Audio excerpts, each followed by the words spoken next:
Hello guys, welcome back to Lucy on the Move. This is episode number 3. Thank you for joining us and coming along with us again.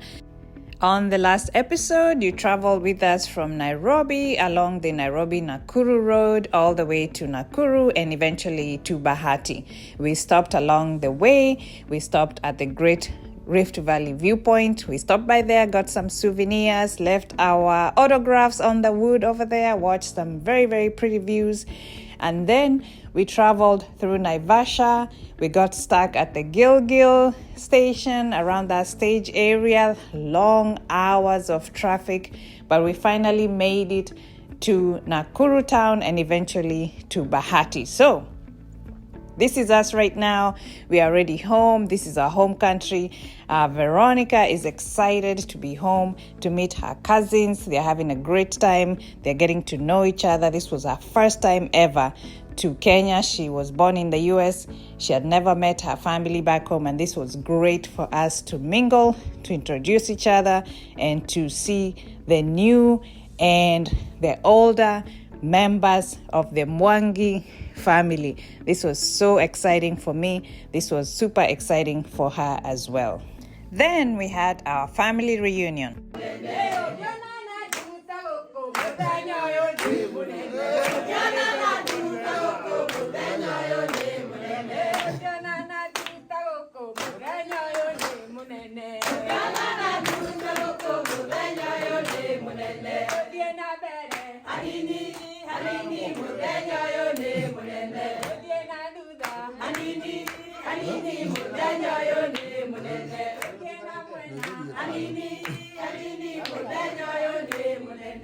It was super exciting to see everybody. But if you're wondering, Duta is my other name, so that's why they're excited to see me. I haven't been home for a while. Some of these folks here that you're seeing, I saw them last when they were young. Little, some of them now have families, and it was so exciting for me to introduce them to my daughter and for my daughter to see them. One of the things that my daughter said she liked about being home was the sense of community, how people come together, especially when it was time to prepare meals. It's everybody's job to come together and prepare the meals, the women, the children, the guys, all of us. And then after the meal prep, I was excited to show my daughter how we cooked back in the day. Hey.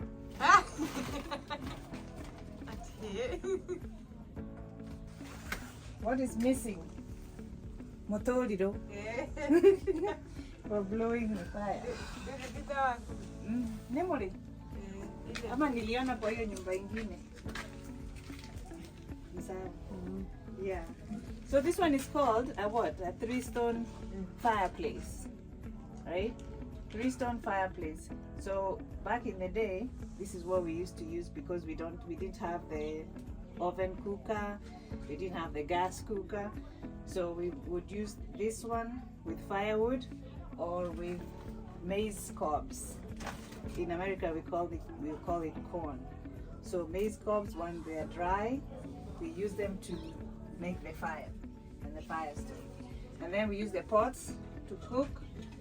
So if you're cooking, you just place it here, and then when the fire is going on, you just cover your food and keep cooking. So this is where I grew up. Yeah. So if you are cooking ugali, obviously, you would let the water boil, and then you would add your flour, then you mix it up. And then when it's done, you take it down. So to minimize the fire, you know how you turn the light down, the knob down for the gas cooker. You would take the firewood out like this so that the flame is not too big. And then if you want the fire to be more, you just put it back like that. So this is the kitchen we grew up in. Guys, I'm back in my country. I'm in Bahati Nakuru. This is my village. I'm happy that you guys came along with me. I'll be showing you more pictures and more videos of my visit to my home country in Bahati Nakuru. I haven't been here since 2012, so I'm excited to see everything that is happening, what is new, and what is the same. Thank you guys for watching.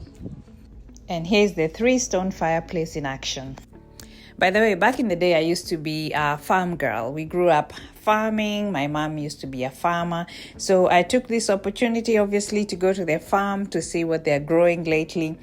Bananas, maize, beans, carrots, cabbage, passion fruit, avocado, mangoes, name it. Then there was a construction going on and I had an opportunity to go check it out. So here is myself and my daughter up on the rooftop and then checking out the avocados, trying to see if I can get some nyama choma, my cousins and my nephews making the nyama choma and then enjoying the aftermath of that with the soup and everything. Everybody had a wonderful time interacting. My daughter tried nyama choma for the first time there and obviously she'll give us her review about that. It was a great opportunity for my daughter to experience things that she had not experienced before. For example, just having interactions with live chickens, their little chicks, cats, dogs, rabbits, sheep, cows, goats, all of that. To experience how we used to do laundry back in the day and how we still do it back at home with our hands, and just having conversations about her overview about the whole place. It was a different setting for her, but it was a great opportunity for me to expose her to her heritage and to where her grandfather and grandmother raised us.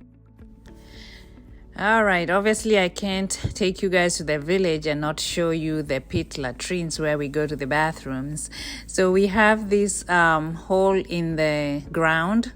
That's where the toilet is. So you go in there with your own toilet paper. Some of them have toilet paper in there, but for the most part, you take your own toilet paper in there.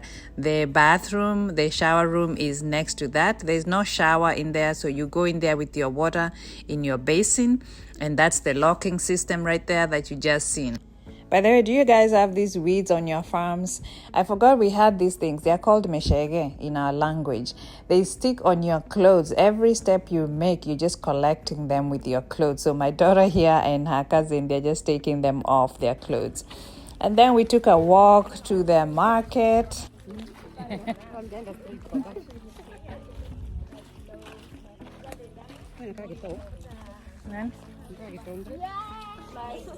Tembea haraka haraka.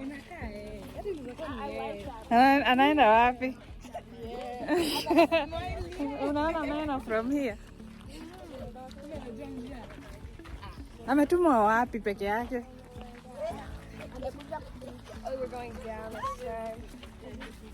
Unajiona? Unajiona kwa TV? Wewe mko sawa? Tumejuaje ni wewe? Tumejuaje ni wewe?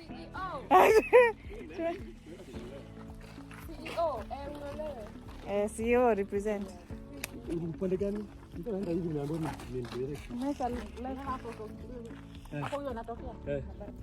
Then we arrived at the market, so we're just checking out what they are selling. By the way, I used to sell things at that market when I finished high school.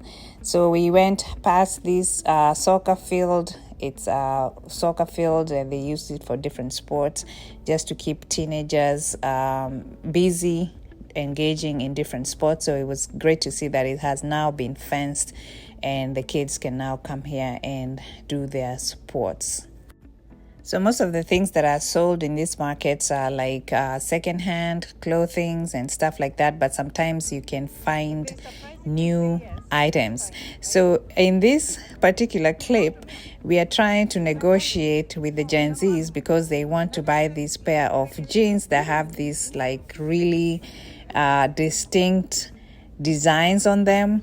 And obviously the parents are against it, so we are calling their parents to find out if it's okay for us to buy, and of course the parents say no, so we didn't end up buying the pair of pants. But anyway, so we ended up buying different things at the market and just checking out the surroundings.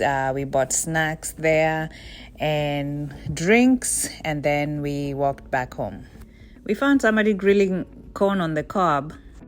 Obviously, we wanted in on it because it's a delicacy. And then we continued with the activities for the day, which was basically cooking and cleaning because we had a huge family reunion there. So even though we didn't spend a lot of time in the village itself in Bahati, we spent about 2.5 days. I still feel like this was a very important part of life for my daughter, to bring her home to experience the village life, to see where I'm from, to see where the Mwangi family is from, to see where her grandparents raised us. And even if they're not here now, she was able to visit their grave and take pictures there. And also to be in the house that they built, to be in the house that they raised us in. So this was an amazing trip for me. I cannot trade it for anything. I will do it again. It was priceless. And to my beautiful family, the Mwangi clan, thank you so much for attending our family reunion and inviting us and welcoming us and being very, very loving to my daughter and making her feel comfortable even when she was overwhelmed a little bit. She appreciates all that. She was very, very happy to meet every one of you. We will see you guys again. We will visit over and over. If you're in Bahati or anywhere around there, leave me a comment below. Let me know where your home is. If we are neighbors, comment down below in the comment section. Let me know. Hapa ni kwa Chief, by the way. The Chief's location, that's Bahati Market, meeting with friends and family. In the next video, I'll show you where we stayed in Nakuru, the Airbnb, Hyrax Hill residence.